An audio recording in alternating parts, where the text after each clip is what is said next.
Exercise 30.5 के जरूरी सवालात को देख लें। एक्सरसाइज के सवालात जो है वर्ड प्रॉब्लम्स टाइप के, और जो सवाल में बात आपसे कही गई है उसको सही से समझते हुए आपने जो है ना अपने सवाल की पिक्चर ड्रॉ करनी है, उसके बाद उसका सोल्यूशन करना है।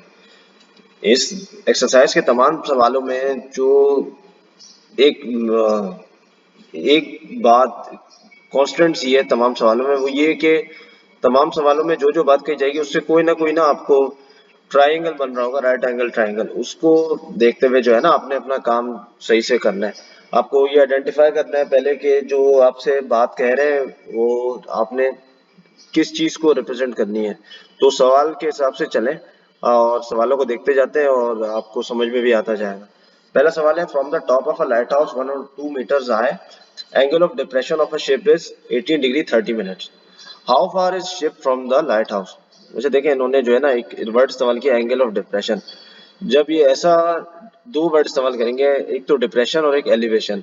एंगल ऑफ डिप्रेशन यानी एंगल जो है ना आप ऊपर से नीचे की जानिब बनाओगे इस किस्म का, और एंगल ऑफ एलिवेशन का जब जिक्र हो तो आपने ना जमीन से ऊपर की जानिब उस एंगल को ड्रॉ करना है। ठीक है, एलिवेशन के मतलब एलिवेट का मतलब वो इंग्लिश में ये होता है ना कि ऊपर की तरफ जाना, और डिप्रेशन डिप्रेस होने का मतलब कोई चीज नीचे आना। तो उससे समझ जाइएगा कि क्या बात की जा रही है। इन्होंने बता दिया एक लाइट हाउस है, ठीक है, उसकी हाइट है 102 मीटर। जैसे जैसे मैं ये बनाया था एक लाइट हाउस, सही है? ये पूरा एक लाइट हाउस मैंने ले लिया, जमीन से लेके इसकी ऊपर तक, छत तक, वो हाइट है 102 मीटर, सही है। फिर उन्होंने बताया कि angle of depression of a ship is 18 degree 30 minutes. ठीक है, यानी इस लाइट हाउस के टॉप से जो एक एंगल ऑफ डिप्रेशन बन रहा है यानी नीचे की जानिब एक शिप तक का है, वो बन रहा है 18 डिग्री 30 मिनट्स। ये टॉप से मैं एक एंगल ड्रॉ करूंगा, जैसे उन्होंने कहा एंगल ऑफ डिप्रेशन, इसको बेस वो टॉप टिप से लेके, पहले तो एंगल तो आपको किसी बेस को कंसीडर करते हुए बनाना होता है ना। जैसे मैंने एंगल की बेस ये ले ली, ठीक है, यहाँ से लेके जो मैं एंगल ड्रॉ कर रहा हूँ वो 18 डिग्री 30 मिनट्स का है एक शिप तक। यहाँ कोई शिप है, फॉर एग्जाम्पल पॉइंट ए पर एक शिप है, वही एंगल है। How far is ship from the light house, आपको ये बताना है ये जो शिप है ना ये लाइट हाउस से कितनी दूर है। अगर मैं इसको देखूं ये पूरा ट्रायंगल नहीं बन रहा, लाइट हाउस की जमीन से लेके लाइट हाउस की छत तक ये परपेंडिकुलर, लाइट हाउस की जमीन से लेके शिप तक ये बेस, और शिप से लेके लाइट हाउस की छत तक का जो इन्होंने जहाँ से एंगल मुझे ड्रॉ करवाया है, ये पूरी लेंथ जो है ये हाइपोटेनस बन रही है। ये एक राइट एंगल ट्रायंगल है, ये एंगल 90 डिग्री का होगा ना, ये राइट एंगल ट्रायंगल बन गया। तो ये एक परपेंडिकुलर बेस और हाइपोटेनस बन रहा है। इसको समझते हुए अब मैंने सिर्फ ये चीज बतानी है कि ये वाली चीज, ये बेस वाली चीज ना, ये मुझे बतानी है ये कितनी दूर है शिप लाइट हाउस से। तो मैं चीजें जो मुझे दी है वो लिख देता हूँ। B to C is equal to A is equal to 1 और 2 मीटर, यानी ये जो डिस्टेंस है बी से सी तक का, इसको ए से रिप्रेजेंट किया है क्योंकि बी से सी तक की जो डिस्टेंस होगा उसको ए से रिप्रेजेंट करेंगे, सी से ए तक पॉइंट का जो डिस्टेंस है उसको बी से रिप्रेजेंट करेंगे, और ए से बी तक के डिस्टेंस को सी से, छोटे सी से रिप्रेजेंट करेंगे। नहीं, तो बी टू सी का distance A is equal to 102 metres. Determine क्या करना है, ए टू सी का डिस्टेंस, यानी distance B is equal to what, angle A इन्होंने बता दिया 18 डिग्री 30 मिनट्स का है। ये एंगल ए जो है ना ये एंगल ऑफ डिप्रेशन था ना, आपको पता है ये दो पैरेलल लाइंस है, एक ये लाइन और एक ये लाइन। जब दो पैरेलल लाइंस को कोई लाइन इंटरसेक्ट करती है तो उसके ऑल्टरनेट एंगल्स जो है ना वो बराबर होते हैं। ये आप इस साइड पे एंगल देख रहे हैं, यही एंगल आप इस तरफ भी देख रहे हैं, ठीक है। ये इस लाइन के जो अपोजिट साइड्स पे जो दो एंगल होंगे ना ऑल्टरनेट, वो बराबर होंगे। अगर ये 18 डिग्री 30 मिनट्स का है तो ये भी 18 डिग्री 30 मिनट्स का बनेगा, ठीक है। तो इस एंगल को इस्तेमाल करते हुए आपने यह एंगल बना लिया। तो angle A is equal to 18 degree 30 minutes. आप क्या करना है, मुझे मेरे पास ये एंगल गिवन है, बेस के चाहिए मुझे और परपेंडिकुलर गिवन है। तो अब मैं इस एंगल पे ट्रिग्नोमेट्री का कौन सा फंक्शन लगाऊं कि मुझे जो है ना बेस भी मिल जाए और परपेंडिकुलर भी मिल जाए। तो मैं वो एंगल लगाता हूँ, सही। तो मैं लगाता हूँ टेन टेन थीटा वाला, यानी tan angle A is equal to A upon B. Tan theta बराबर होता है ना परपेंडिकुलर अपॉन बेस के, ठीक है।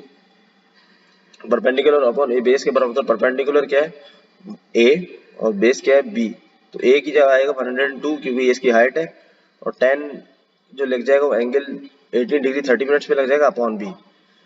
अब आपने 18 डिग्री 30 मिनट्स का 10 लेना है कैलकुलेटर पे, तो वो आ रहा है 0.3346। याद रखिएगा 10 लेने से पहले आपने 30 मिनट्स को पहले डिग्री में कन्वर्ट करना है। तो मिनट्स को डिग्री में कन्वर्ट करने का तरीका आपको इस चैप्टर की पहली वीडियो में बता दिया गया है, तो मैं एक दफा रिपीट भी कर देता हूँ। 30 मिनट्स को आपने डिग्री में कन्वर्ट करने के लिए पहले 60 से डिवाइड करोगे, 30 को 60 से, तो 30 को 60 से डिवाइड करने में आता है 0.5, तो ये बन जाएगा 18.5 डिग्री। तो 18.5 डिग्री का आप 10 लोगे तो वो आएगा 0.3346।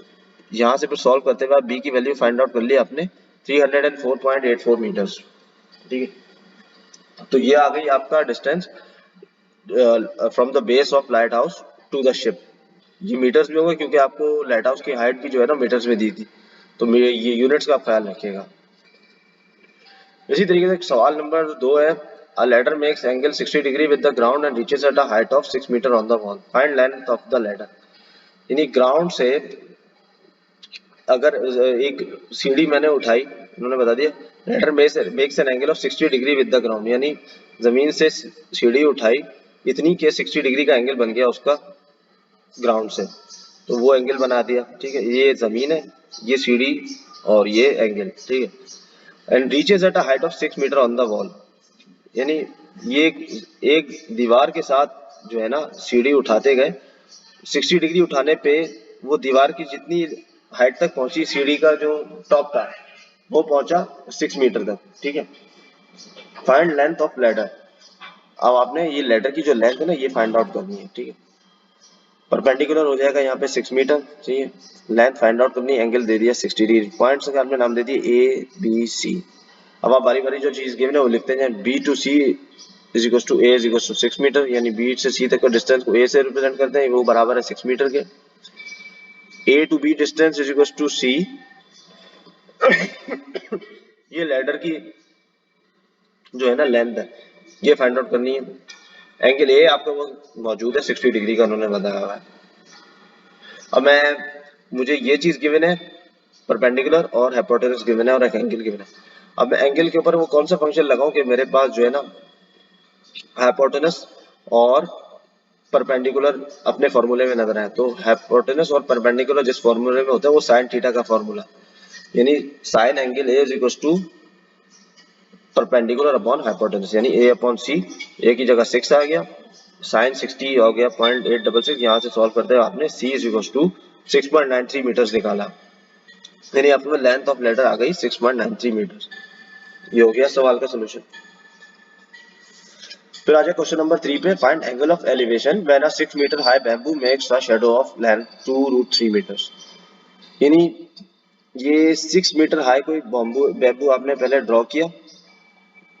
ठीक है, ये 6 मीटर का। ठीक है, अब ये जो है ना जमीन पे जब इसकी ज़ाहिर रोशनी इस तरफ होगी तभी तो इस तरफ शेडो बना रहा है, तो शेडो बना के दिखा दिया कि जमीन पे ना इतना शेडो बना रहे हैं 2√3 मीटर्स का। ठीक है, अब आपने फाइंड एंगल ऑफ एलिवेशन, यानी एंगल ऑफ एलिवेशन यानी जहां तक 2 रूट इस बैम्बू की जमीन पे जो जो उसका जमीन से जहाँ ये जुड़ा हुआ है यहाँ से लेके जितना शेडो बन रहा है वो है 2√3। अब जहां तक शेडो बन रहा है ना वहां से लेके आपने एंगल ऑफ एलिवेशन जो है बैम्बू की टॉप तक, जो शेडो के टॉप से बन रहा होगा ना वो एंगल आपने फाइंड आउट करके बताना है। Angle of elevation is equal to what, angle of elevation is equal to what. ठीक है, ठीक है, तो ये बेस के आपने ड्रॉ कर लिख दिया 2√3 मीटर्स। ठीक है, और एंगल आपने फाइंड आउट करना है, तो बारी बारी चीजें लिख दें। A is equal to 6 metres यानी perpendicular, A C is equal to B is equal to 2√3 metres, ये हो गया, और theta is equal to one. ठीक है, अब आपने एंगल पे कौन सा फंक्शन लगाना है कि आपको बेस और परपेंडिकुलर मिल जाए, तो आपको पता है टेन थीटा का जब लगाओगे क्योंकि tan theta is equal to perpendicular upon base, तो आपने वही लगा के टेन थीटा और आपने एंगल ए फाइंड आउट कर लिया 60 डिग्री, ये आपका आंसर हो गया। फिर आ जाए question number 4, N angle of elevation of the top of the cliff is 30 degree. Walking 200 meters from the point towards cliff, angle of elevation is 45 degree. Find height of the cliff. यानी ये कोई Cliff है, ठीक है, ये B से सी से लेके बी तक जो है ना, बी तक जो टॉप है, ये तक जो टॉप ऑफ ये क्लिफ का टॉप है कोई, है ना। तो यहाँ से कोई बंदा खड़ा हुआ है एंगल ए पे, जो के एंगल ऑफ एलिवेशन इसके यहाँ खड़े होने से जो है बन रहा है ना टॉप ऑफ द क्लिफ का, वो 30 डिग्री बन रहा है, ठीक है। Walking 200 metre from the point towards cliff, यानी अगर ये बंदा यहाँ से चलना शुरू करे और 210 मीटर चला, तो एंगल ऑफ एलिवेशन जो है ना 30 की बजाय 45 हो गया। यानी यहाँ खड़ा था बंदा पहले, यहाँ से जो टॉप का एंगल वो बन रहा था 30 डिग्री, फिर चलना शुरू किया इसने मजीद क्लिफ की जाने बढ़ा, यहाँ 210 मीटर चलने के बाद रुका, तो जो एंगल बन रहा था 45 मीटर। आपको बतानी है कि ये जो हाइट है ना क्लिफ की, ये कितनी है। तो आपने सबसे पहले तो पॉइंट्स के नाम दे दिए ABCD, ठीक है, एंगल ड्रॉ कर दिए 30।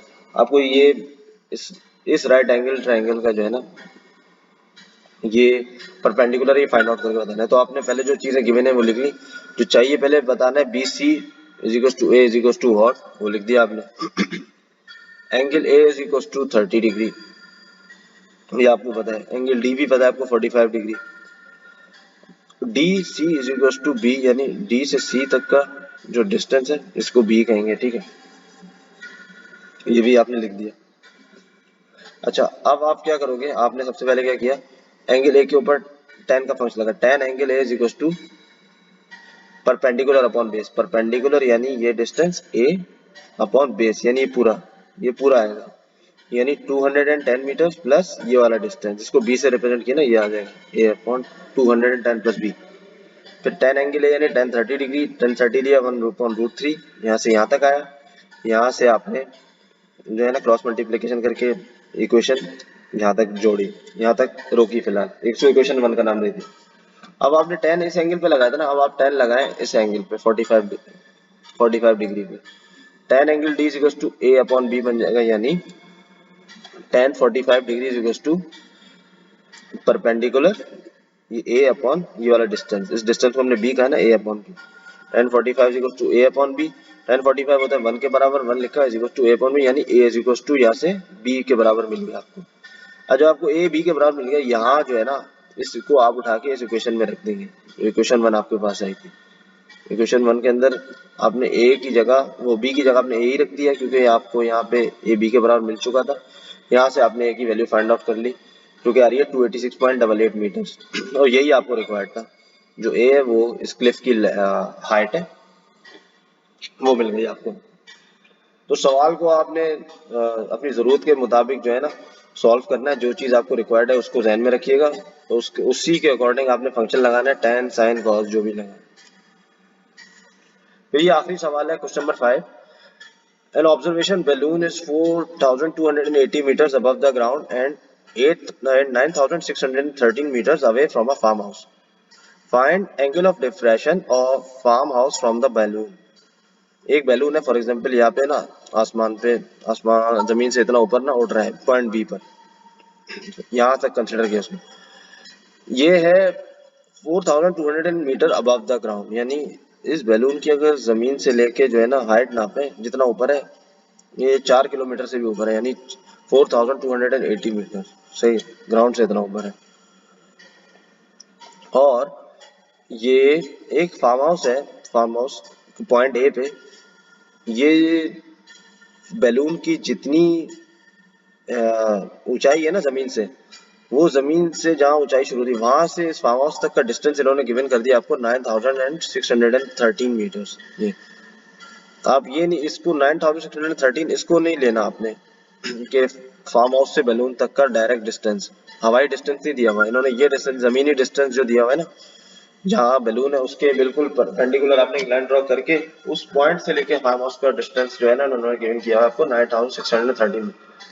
आपने फाइंड आउट करके इनको बताना है कि एंगल क्या बनेगा, angle of, find angle of depression of farmhouse from the bottom, यानी एंगल ऑफ डिप्रेशन यानी ये बैलून से लेके जो फार्म हाउस तक का डिस्टेंस है, ये जो एंगल बनेगा ऊपर से, ये फाइंड आउट करके बताना है आपने।